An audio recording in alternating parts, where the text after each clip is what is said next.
Oh, hello. Welcome once again to Denton's Storytime. Now, this time I want to talk about pagan Christianity. No, your hearing's perfectly fine. That's what I said. Pagan Christianity. But, but I hear you ask, didn't I say in my last video that paganism had nothing to do with the Abrahamic faith? Of which, of course, Christianity is one, founded as it was by a nice Jewish boy from Galilee. Well, you see, there is a contradiction here. While Christianity isn't pagan, it is almost entirely derived from aspects of paganism used as a carrier, if you like, for the teachings of Jesus. And that by the church itself. Yes. For example, in 601 AD, Pope Gregory I issued instructions that pagan rituals and customs should be adapted to serve as Christian ones. Yes. Things that had been pagan and thus very bad, unholy, and dreadfully evil. Well, you see, they would become Christian and thus very good and extremely holy, and they would help to convert the pagans who would be used to, using these things in their own rituals, even if those practices were exactly the same as they had been before, which they were. Though that adaptation, well, that had been going on for centuries before Pope Gregory's time in some places. So what aspects of Christianity can we show as being actually pagan? Well, the halo, that ring-like circle of golden light shown above the heads of saints, to show that they were saints in religious paintings, well, that's a pagan symbol. Oh, yes, it's mentioned by Homer in the Iliad, by the Sumerians, found frequently in Hindu, Buddhist, and ancient Greek art, while the halo in Christian religious art, well, it didn't make its appearance until the 4th century AD, so it was really Johnny-come-lately. Holy water in baptism, splashing water over a baby who usually protests rather loudly about it and may indeed add some water of its own by peeing on you while you're doing it. Well, that was rooted firmly in pagan tradition in India well over 4,000 years ago, and here in ancient Celtic Ireland. There's an inscription on a temple wall in Egypt which shows the god Amun informing Queen Amos, the wife of Pharaoh Thutmose I and the mother of the later Queen Pharaoh Hatshepsut, that she will bear a divine child. No, a divine child with no sexual intercourse involved. Oh no, none of that nasty hanky-panky father stuff. Good heavens, no. Then the queen is shown giving birth. No intercourse involved, remember, that's important. And there are even 3 men shown worshipping the newborn divine infant. Sound familiar?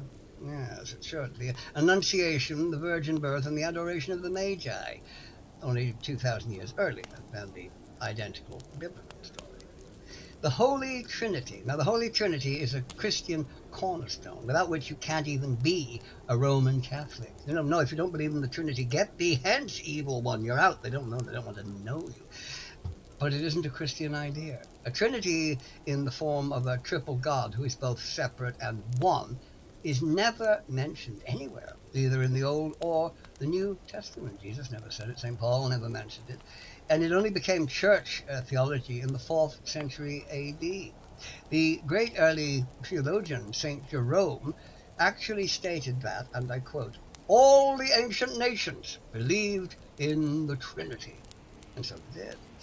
Very early Indian writings, the Puranas, contain a very, very interesting passage where a man calls on the Trinity, Brahma, the creator, Vishnu, the preserver, and Shiva, the destroyer. And he says, and I quote, O ye 3 lords, know that I recognize only one God.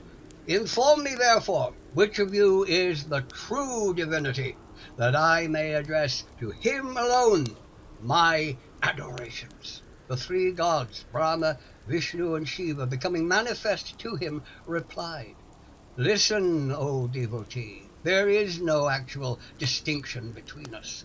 What to you appears such is only the semblance. The single being appears under 3 forms by the acts of creation, preservation, and destruction, but he is one. In other words, the Holy Trinity. The 40-day fast, well, the Egyptians fasted for 40 days in honor of Osiris, and the Aztecs, well, they had a fast of 40 days in honor of the sun. Rubbing ashes on someone's forehead, widely used across the ancient world. Young initiates into the mysteries of Mithras, for example, had the Tau cross drawn on their foreheads, and this was also done by the Old Norse in honor of Odin. Now, Christmas. Oh, yes, Christmas. The most Christian of all festivals is almost entirely pagan in origin, apart from the actual birth of Jesus himself, of course.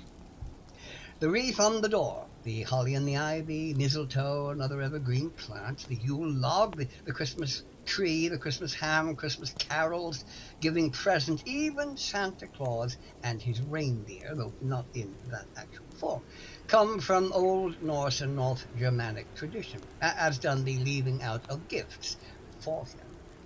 I mean, I could go on. There's a lot more, but we do try to keep these videos short, snappy. So you could say that Christianity is really a form of paganism under another name, since it's almost entirely a rehash of pagan beliefs and practices with the actual teachings of Jesus sort of added on, which of course in no way lessens those teachings in the slightest. Paganism and Christianity, yes, there's two systems of belief that have been loggerheads for centuries, yet they actually have more in common than they differ, being really opposite ends of the same stick, you could say. Well, until next time, I shall say goodbye for now. I hope you enjoyed.